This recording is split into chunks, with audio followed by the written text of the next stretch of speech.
আসসালামু আলাইকুম। আশা করি আপনারা সবাই ভালো আছেন এবং সুস্থ আছেন।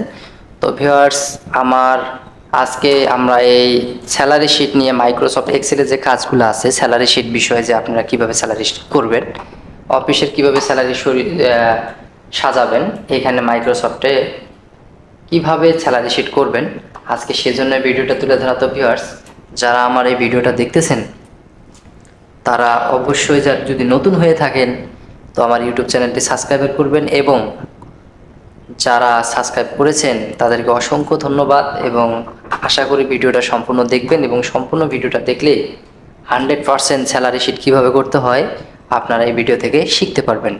বিয়ার 10 মিনিটের ভিডিওটা দেখলে আপনি অনেক কিছু শিখতে পারবেন, যে স্যালারি শিট কীভাবে করবেন সম্পূর্ণ শিখতে পারবেন।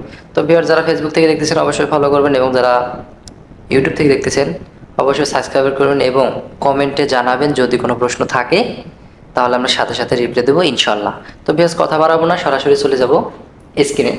বিয়ার্স, আপনারা স্ক্রিনে দেখতেছেন যে আমি নতুন করে একটা স্যালারি শিট তৈরি করেছি। আর এটা কিভাবে তৈরি করছি আমি কিন্তু ভিডিওর শেষ পর্যায়ে দেখাবো কিভাবে তৈরি হলো এই স্যালারি শিটটা। তো আপনারা এরকম করে নামগুলো লেখার পরে আপনারা name, position, basic, house rent, medical cost, convince tax, provident fund, advance, net salary, এই নেট স্যালারিটা কীভাবে করব এবং কত টাকা স্যালারি আসে, কার কার কত টাকা আসে, এটা আমরা কিভাবে করব। তো ভিউয়ার্স, কথা বাড়াবো না, এখানে আমরা নামগুলো লিখছি, পজিশনগুলো লিখছি, সে কি কোন কাজে কোন কোন পোস্টে সে চাকরি করে বা কাজ করে, এবং কার বেতন কত, বেসিক বেতন যেটা, আমরা সেই বেসিক বেতনটা লিখেছি। তো ভিউয়ার্স, এখন আমরা মিজানের বেতন, সে পজিশন এটা আছে, বেতন 40,000 টাকা। হাউস রেন্টটা কীভাবে বের করব? হাউস রেন্টটা কিন্তু আপনাদের খাতা লিখতে হবে, কার হাউস রেন্ট কত, ঠিক আছে। তারপর চিকিৎসা বাবদ কত, মেডিকেল কস্ট কত, এগুলো আপনার একটা খাতায় লিখে রাখতে হবে। ট্যাক্স কত, প্রভিডেন্ট ফান্ডস কত, এবং অ্যাডভান্স কত। তারপর সে মাস শেষে নেট স্যালারিটা কত টাকা পায়, ঠিক আছে, সে কত টাকা পায় সেটা অবশ্যই আমরা বের করব। তো ভিউয়ার্স, এখানে আমরা প্রথমে কি করব, তার বাড়ি ভাড়া কোম্পানি থেকে পাচ্ছে 25%, বেসিকের থেকে 25% পাবে, ঠিক আছে। তাহলে আমরা এখানে কি করব, সমান চিহ্ন দেব, কিবোর্ডের এখানে প্লাস সমান একসাথে আছে, সমান। তারপর আমরা বেসিক ইন্টু, শিপ চেপে ধরে এইটে চাপ দিলে স্টার হলে ইন্টু 25%, শিপ চেপে ধরে 5-এ চাপ দিবেন, পার্সেন্ট হবে। তারপর ইন্টার চাপ দিবেন। দেখুন, মিজান সাহেব তিনি বেতন পান 40,000 টাকা, এবং হাউস রেন্ট পান বেতনের থেকে 25% প্লাস সে কোম্পানি থেকে বাসা ভাড়ার জন্য 10,000 টাকা পাচ্ছে, 25%। তারপর মেডিকেল কস্ট কত, চিকিৎসা বাবদ ভাতা কোম্পানি থেকে পাচ্ছে 15%। তারপর কি করব, একইভাবে সমান বেসিক, তারপর শিপ চেপে ধরে অবশ্যই ইন্টু দিবেন, তারপর 15%, বাস। এখানে উনি মেডিকেল খরচ মাসে পাচ্ছেন 6,000 টাকা। কনভেন্স বিল 15%, যার যত কনভেন্স বিল সেটাই উঠিয়ে দিবেন 15%। তাহলে যদি সবার একরকম হয় তাহলে একরকমটাই হবে। তাহলে এখানে কি করবেন, সমান চিহ্ন, তারপর বেসিক, তারপর ইন্টু 15%, একই হিসাবটা 15%, ইন্টার। সে 6,000 টাকা কনভেন্স বিলও পাচ্ছে। তারপর ট্যাক্স, সে প্রতি মাসে কত টাকা ট্যাক্স দিচ্ছে। যদি কোনো জায়গার বেশি প্রয়োজন হয় অবশ্যই এখানে সরাই দিবেন, তাতে লাস্টে যেহেতু স্যালারিটা অনেক বড় হতে পারে, ঠিক আছে। তারপর সে ট্যাক্স প্রতি মাসে কত টাকা দিচ্ছেন সেটা আমরা লিখব। ট্যাক্স কত পার্সেন্ট এখানে আমরা লিখে রেখেছি খাতায়, যে সে প্রতি মাসে ট্যাক্স দিতে হয় 5%। তো আমরা কি করব, সমান চিহ্ন দেওয়ার পরে আমরা কি করব, বেসিকের 5% যদি হয় বেসিক, তারপর অবশ্যই শিপ চেপে ধরে এইটে চাপ দিলে ইন্টু, তারপর 5%, দেখবেন 5-এর মধ্যে 5 আছে, ওই 5-এর মধ্যেই পার্সেন্ট আছে, শিপ চেপে ধরে 5 কিবোর্ডে ইন্টু। তো সে প্রতি মাসে 2,000 টাকা ট্যাক্স দিচ্ছে। প্রভিডেন্ট ফান্ডে কত টাকা দিচ্ছে প্রতি মাসে, প্রভিডেন্ট ফান্ড দিতে হয় প্রতি মাসে 10%। 10% আমরা কিভাবে বের করব, একইভাবে সমান চিহ্ন বেসিক ইন্টু 10%, দেখুন 10%, ঠিক আছে। তারপর ইন্টার চাপ দেব।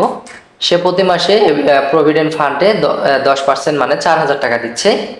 অ্যাডভান্স সে কত টাকা নিল, এটাই হচ্ছে আমাদের একটা মূল বিষয়। দেখুন এখানে সবাই যে অ্যাডভান্স নেয় এমন কোনো কথা না। যার যে অ্যাডভান্সটা আপনি এখানে লিখবেন, উনি যদি 6,000 টাকা অ্যাডভান্স নেয় কোনো সমস্যা নেই। তারপর কারিম জিএস এত টাকা বেতন পায়, ঠিক আছে। উনি যদি কম নেয় নিতে পারে, বেশি নেয় নিতে পারে, ওটা আপনারা এইভাবে লিখে দিবেন অ্যাডভান্সের বিষয়টা।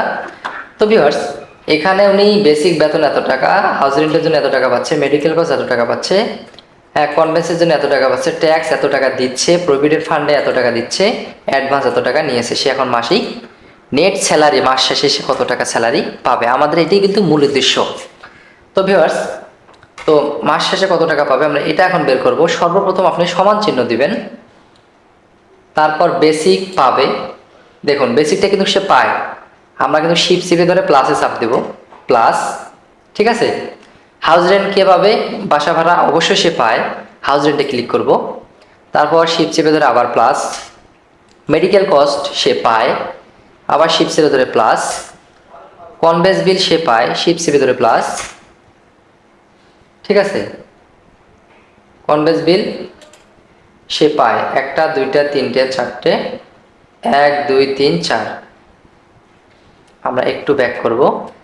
হ্যাঁ, তো কনভেন্স বিল সে পায় অবশ্যই শিপ চেপে ধরে প্লাস। ট্যাক্স, এইখানে বিষয়টা দেখেন, এই ট্যাক্সটা কিন্তু সে পায় না, তাকে দিতে হয় মাস শেষে 2,000 টাকা ট্যাক্স দিতে হয়। ট্যাক্সটা চাপ দিয়ে অবশ্যই আপনি কিন্তু মাইনাসে চাপ দিবেন, এখানে মাইনাস আছে, মাইনাসে চাপ দিয়ে দিবেন। তারপর প্রভিডেন্ট ফান্ডে সে তাকে টাকা দেওয়া লাগে, অবশ্যই এটা মাইনাস হবে, এটা চাপ দিয়ে মাইনাস দিবেন। অ্যাডভান্সটা অবশ্যই কেটে নেওয়া হবে তার বেতন থেকে, অবশ্যই অ্যাডভান্সে চাপ দিয়ে মাইনাস করে দিবেন, ঠিক আছে।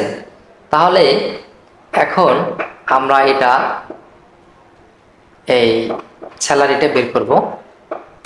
দেখুন সে মাস শেষে সব পাওনা দাওনা সব কিছু দেওয়ার পরে মাস শেষে 54,000 টাকা সে স্যালারি পাচ্ছে। তো ভিউয়ার্স, এটা হচ্ছে একজনের স্যালারি। মিজান সাহেব সিইও এত টাকা বেতন পায়, এত টাকা হাউস রেন্ট পায়, মেডিকেল কস্ট মাস শেষে এত টাকা পায়, কনভেন্স বিল এত টাকা পায়, ট্যাক্স এত টাকা দেয়, প্রভিডেন্ট ফান্ড এত টাকা দেয়, সে অ্যাডভান্স এত টাকা নিয়েছিল, মাস শেষে এই টাকাটা সে স্যালারি পাবে, ঠিক আছে। তো এখন একজনেরটা আমরা বের করেছি, এখন সবারটা আমরা একসাথে কিভাবে বের করব। দেখুন বেসিকের জায়গায় কিন্তু আমরা সব লিখেছি, বেসিক আমাদের ধরার কোনো প্রয়োজন নাই। তাহলে আমরা এখানে 10,000 টাকা যেখানে সে হাউস রেন্ট, বাকিগুলো কিন্তু লিখি নাই। এখানে চেপে ধরে আগে পুরো ঘরটা সিলেক্ট করে নেবেন। নেওয়ার পরে কি করবেন, এই কোনায় মাউসটা ধরে এখানে মোটা প্লাস আপনার সুন্দর করে টেনে নিয়ে যে পর্যন্ত লেখা আছে ওই পর্যন্ত টান দিবেন। দেখুন সবারটা একসাথে বেরিয়ে গেছে, কার কত টাকা। এইখানে যদি কারো অ্যাডভান্স না থাকে সেটা আমরা উঠিয়ে দেব, সমস্যা নেই। দেখুন অটোমেটিকলি মাইনাস হয়ে প্লাস হয়ে যাচ্ছে, এই 6,003 টাকা মাইনাস হয়ে যাচ্ছে, কোনো সমস্যা নেই। এই দেখুন সুন্দরভাবে উঠেছে। যদি কেউ কম বেশি করে নিয়ে থাকে, যদি কেউ আছে 10,000 টাকা নিয়েছে, আপনি 10,000 টাকা লিখে দেবেন, কোনো সমস্যা নেই, 10,000 টাকা মাইনাস হয়ে যাবে। তো ভিউয়ার্স দেখুন সুন্দরভাবে আমরা লিখেছি। এখন স্যালারি শিট করার পরে দেখেন লাস্টে এই বিলটা আমরা টোটাল একটা যোগ করব। এটা আমরা কিভাবে করব, সবার নাম, নেট স্যালারি এবং একজন একটা লেখার পর যখন আপনি টোটালটা বের করবেন, এভাবে টোটালটা বের করবেন, তখন কিন্তু টোটাল আবার কত টাকা স্যালারি আসছে সেটা জানার জন্য আপনার একটা টোটাল যোগ ফল দরকার অবশ্যই আছে। তাহলে আমরা কি করব, এখানে ক্লিক করব। এখানে ক্লিক করার পরে এখানে দেখুন অটো সাম, মানে এর কাজ হচ্ছে সে অটো যোগ করবে। অটো সামে চাপ দেবো, দেখুন অটো কিন্তু পুরো ঘরটা সিলেক্ট হয়ে রাস্তায় কিন্তু যোগ হয়ে গেছে। আমরা ইন্টার চাপ দেবো, তাহলে টোটাল কোম্পানির ওয়ার্কারের স্যালারি এত টাকা আমরা স্যালারি দিচ্ছি। তারপরে যদি আমরা মনে করি সে আমরা কত টাকা অ্যাডভান্সের টাকা রিটার্ন পাইলাম, এখানে চাপ দেব। দেওয়ার পরে আবার অটো সাম করব, ইন্টার চাপ দেবো, টোটাল অ্যাডভান্সের টাকা আমরা এত টাকা ফেরত পাচ্ছি, রিটার্ন পাচ্ছি। প্রভিডেন্ট ফান্ডসে কত টাকা জমা হচ্ছে এটা দেবো, এখানে দিয়ে অটো সামে দিবেন, দেওয়ার পর ইন্টার চাপ দেবেন। তাহলে প্রভিডেন্ট ফান্ডসে আমরা কত টাকা নিচ্ছি এবং ট্যাক্স কত টাকা পাচ্ছি একইভাবে আমরা অটো সাম করে দেব, ইন্টার চাপ দেব। তারপর ট্যাক্স আমরা এত টাকা পাচ্ছি, তারপর কনভেন্স বিল কত টাকা দিচ্ছি অবশ্যই আমরা এটা লিখবো, ইন্টার দেব। কনভেন্স বিল এত টাকা আমরা দিচ্ছি, তারপর মেডিকেল কেস কত টাকা দিচ্ছি। আমরা কিন্তু এভাবে যোগ করে নিতে পারি দেখার জন্য, যদি কোম্পানির প্রয়োজন হয় যে আমরা কত টাকা দিচ্ছি। এই ছিল ভিডিওটা, তো আপনারা এইভাবে লিখতে পারেন।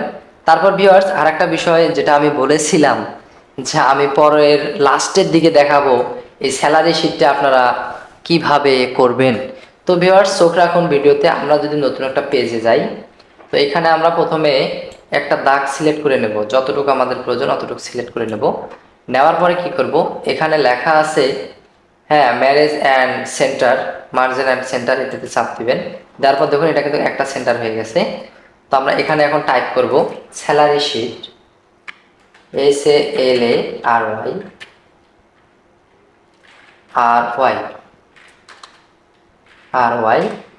Salary sheet, SHEET।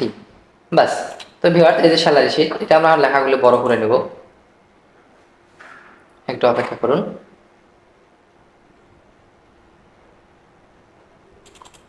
দেখুন লেখাগুলো কিন্তু অটোমেটিকলি বড় হচ্ছে, যা যতটুকু দরকার অতটুকু করে নেবেন।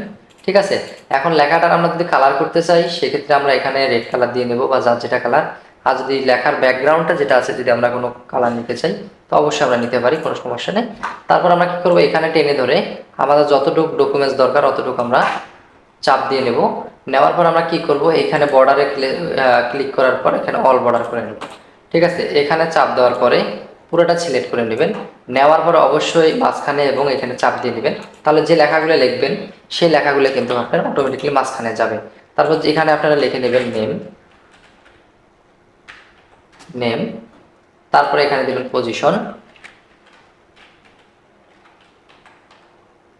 পজিশন দিবেন। তারপরে দিবেন কি, এখানে অবশ্যই